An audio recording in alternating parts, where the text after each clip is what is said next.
Hey, what's up? It's me again, Achilles, and we're here with Indecisive TCG talking about Lim. I'm not gonna lie, nobody on the squad wanted to talk about Lim, so I'm here solo.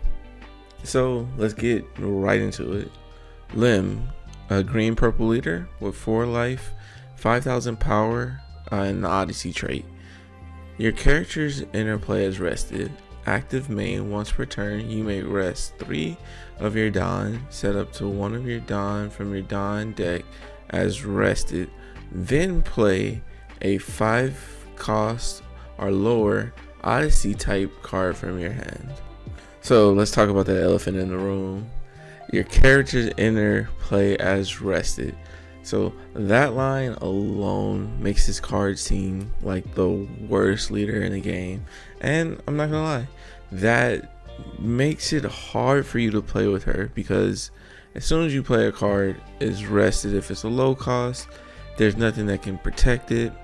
Their leader is going to be able to swing into it, and on this character removal heavy game that we play, that's not very good. Now, I believe the strategy of this deck is to play cards faster or bigger than your opponent can either swing at or KO.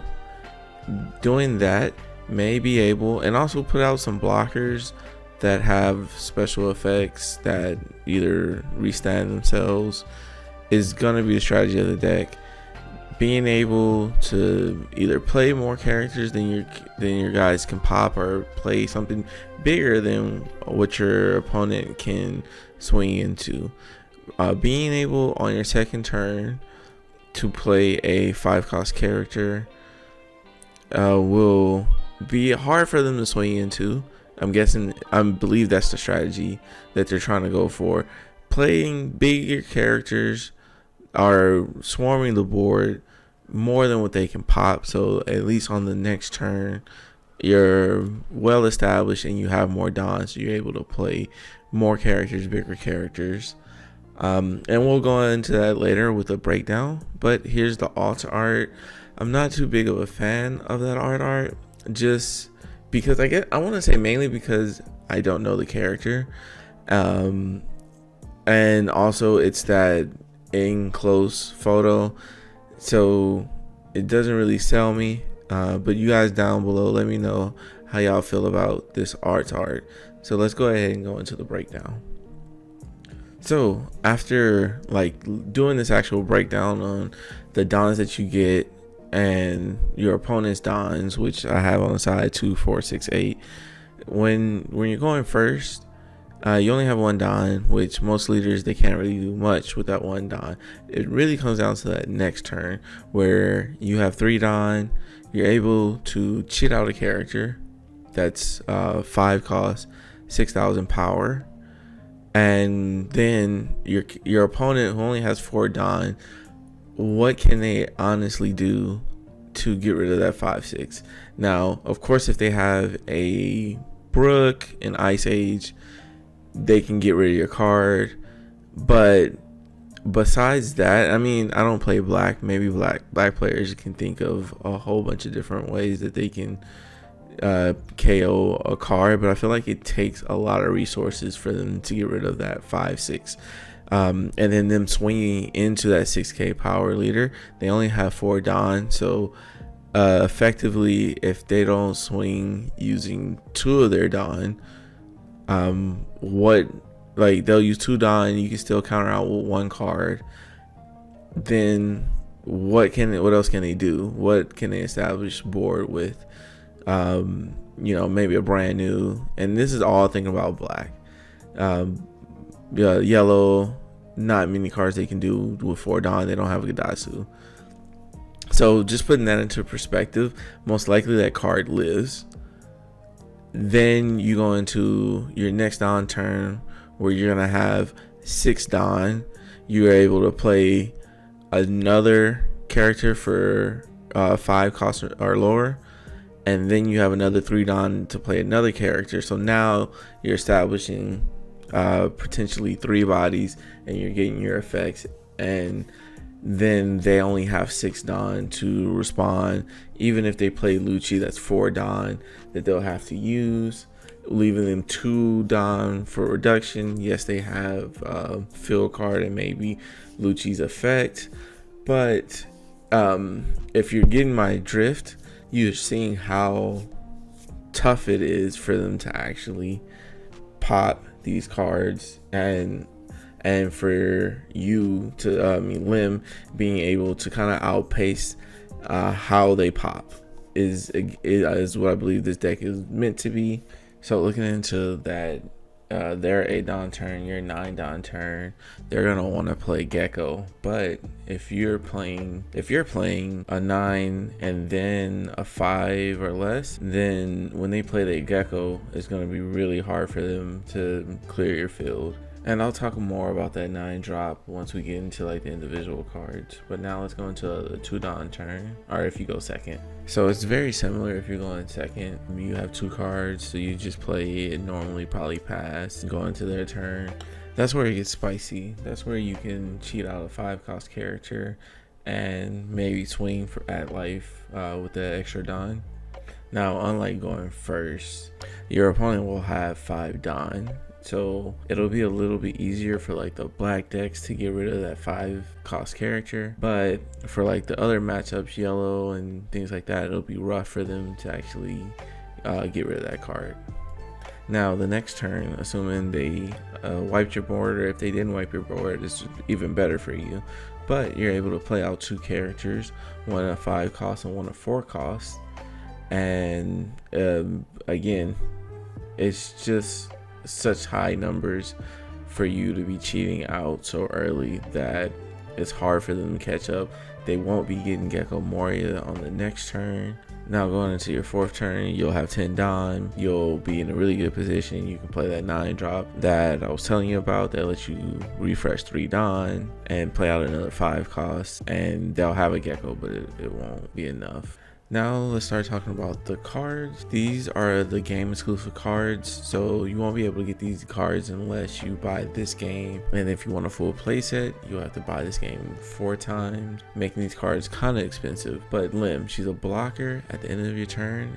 If you have 2 or more rested characters with the Odyssey trait, set this card as active. So that's a great effect because when it checks to set itself active, it counts itself. So you're able to have one other character out, and then this one will set itself as active, getting the blocker effect. So when you have 5 Dawn, you're able to cheat out a 5-cost and play this card. This card gets its blocker effect, and you're able to protect your 5-cost, and if they can't KO it by effects, this one can protect it by blocking.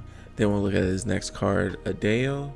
I don't know, you guys let me know how it's pronounced in the comments down below. But if you have 2 or more rested characters with Odyssey trait, this character gains 1,000 power.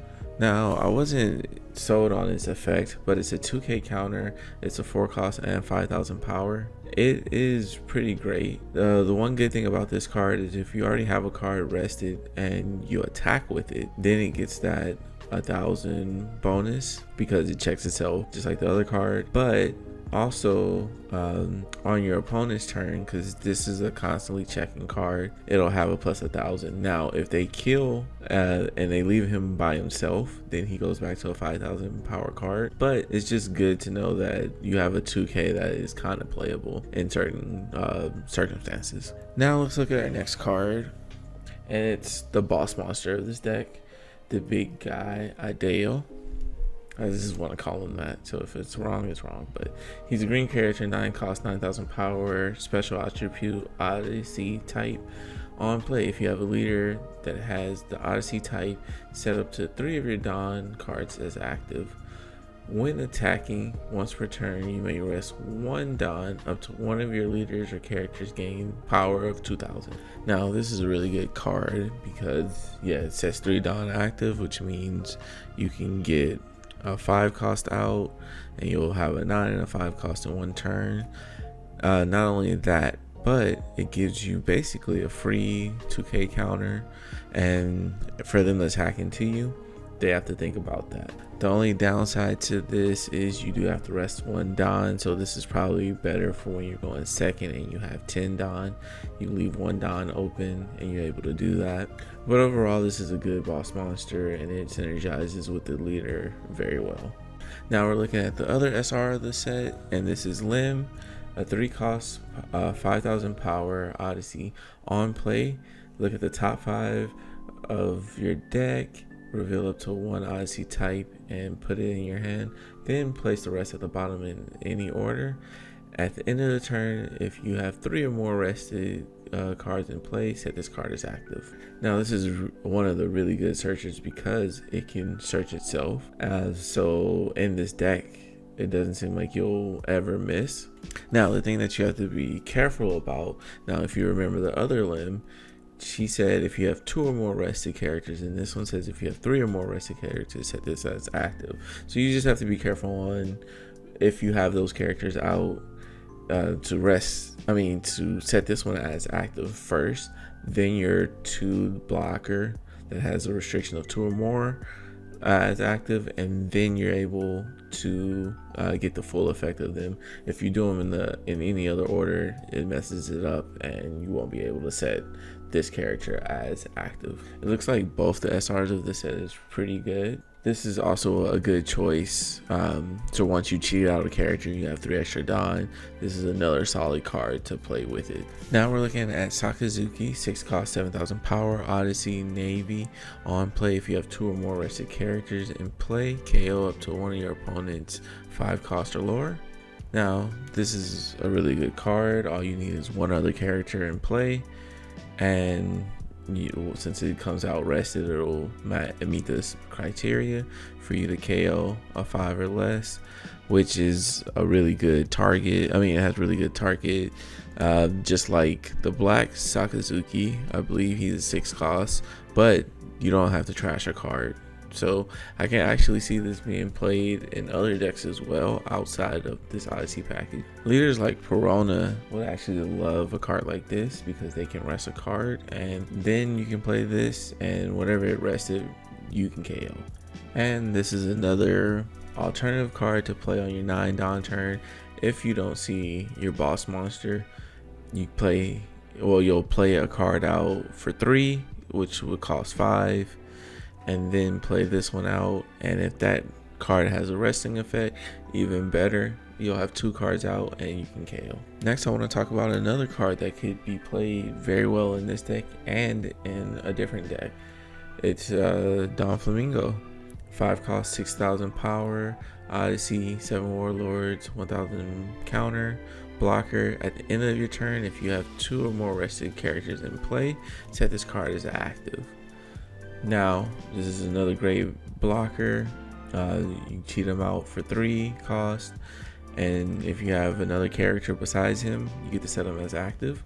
This can actually go very well with the birdcage because it will be able to set itself as active at the end of the turn before birdcage, because you'll get to choose I believe what birdcage KOs a 5 or less. So it'll set itself active each turn, so you'll be able to block, and then when you get to 10 Don and it's about to blow up, it can set itself as active and miss the effect of it getting KO'd. I can also see you playing this maybe in a 7 Warlords package, Sanji Zoro, being able to add 1 Don to him, swing twice, and then he can probably stand himself. Is a really good tech or something like that. But we can see about that. Okay, up next we have Law. He's a 3 cost, 4000 power slash, Odyssey, Supernova, Heart Privates, plus 1000 counter. On play, you may return your character to your hand. Play up to 1 3 cost or lower Odyssey type card other than the Law. I would say your main focus for this card would be to get your searcher and play it again, but maybe get some of your on play because there's no limit to what you can return. But ultimately, this card seems like it's an okay card, but I do see the potential. Now, this card it's an okay card. It can only be it's Crocodile. If your leader is Odyssey type, this character cannot be KO'd in battle by leader. Now, the only time I see this being like useful is maybe on your 3-don, 4-don turn when they don't have a character out on the field. You can play him, and no matter how much they want to add on to the leader, they won't be able to get rid of this character, which will help set up your next few turns. So I understand the card. I kind of wish it just said cannot be KO'd by battle. That would make it a lot better. Do I see this card being played anywhere else? I don't see any kind of other potential. It's just I hope you get it early so they can't swing into it, and hopefully they don't have any rushers or anything like that can swing into him before you can set up your board. Now let's go ahead and look at our next character, Monkey D. Luffy, green character, Odyssey, Supernova, Straw Hat. On play, if you have 2 or more rested characters, rest up to one of your opponent's cost 6 or lower, or up to one of their don. So this kind of goes with that Sakazuki that I was talking about earlier. He is, as long as you have a character out on the field, and then it's your 9-don turn, you can play him out. He'll be able to rest one of their characters, and then that Sakazuki can KO one of those characters. Alright, definitely KO it, unless it's a 6 cost. But there is that kind of synergy to it to combo with. Now here's another synergy that goes with it, and that's Ace, 5 cost, 5,000 power. White Bear power is 2k counter on play. If you have 2 or more rested characters, rest up to one of your opponent's 5 costs or lower. Essentially, this card does the same thing as this Luffy, but it's just a little bit less power, less cost. But you do get that 2k counter, and that's definitely what you're going to be playing this card for, is that 2k power. And then a desperate, if I need to rest a card, play it out. You're only playing it for 3. Same with the Luffy. So if you had to choose one, you definitely choose that Luffy. But this is definitely a great 2 counter for this 2k counter for this deck. Definitely recommend this card for sure. Now let's go into our next one. Sabo, 5 cost, 6,000 power, Odyssey, Revolutionary Army, 1 plus 1,000 counter. When attacking once per turn, if you have 3 or more characters in play, draw 1 card. So this one, it sounds really good. I really like it. Always going +1. It's just the fact that you have to have 3 cards. Now with this card effect, if you have 2 other cards in play and then you attack with it, technically it's rested, so you do get its effect. It's just so hard, so much stipulation to get that 1 card. But if you're able to flood the board and draw 1 card, you're going to be in a really good position. Now we have Nico Robin, 4 cost, 5,000 power, Odyssey, Straw Hat, 1,000 counter. On play, if you have 2 or more rested characters in play at the end of your turn, all your characters with the Odyssey type or Straw Hat type cannot be KO'd by effects. So this is a really good card because it has the basically same effect as the black 5-drop Sabo. Once you meet the conditions, then all your characters can't be KO'd by effects. This is going to be really strong into the black matchup, besides Blackbeard because of the on play. Like, he can block the on play, but we're not talking about him right now. Definitely a card this deck needed was something to protect them from black. So this is definitely a card that you're going to want to play at pivotal moments, knowing when they are going to play Gecko, kind of counteracting their play. It's definitely going to take a lot of piloting. This card as well is very good. The only thing is it's on KO, but let's talk about it. Sanji, 5k power, 6,000. Odyssey, Straw Hat. On KO, you may put the top or bottom of your life into your hand. Play up to 1/4 or lower cost Odyssey, Straw Hat from your trash as rested. This one is really good because you can get that Nico back. from trash, so you're able to recycle that effect. Then we're talking also about like your searcher, just different on play abilities, even the law. Now let's look at Rosinante. He's a 3 cost 4,000 power blocker. When your opponent attacks, set this card as active. So that's another one of those great blockers. It's cheap. It's a 3/4 stat line, so they're gonna have to use little cards to get rid of it. Law has to use some attack minus to get rid of it. A really good solid blocker. And then we're looking at well, I don't know what the heck that is. That art is so weird to me. That chopper looks so odd to me, but this is a very long name. Gum Gum Quattro Mono Jet Cross Shock Bazooka. It's a 1 cost. If your leader has the Odyssey type and you have 2 or more rested cards in play, up to one of your leader, our character gains 2,000 power. And then the trigger is the KO of 4 costs or lower.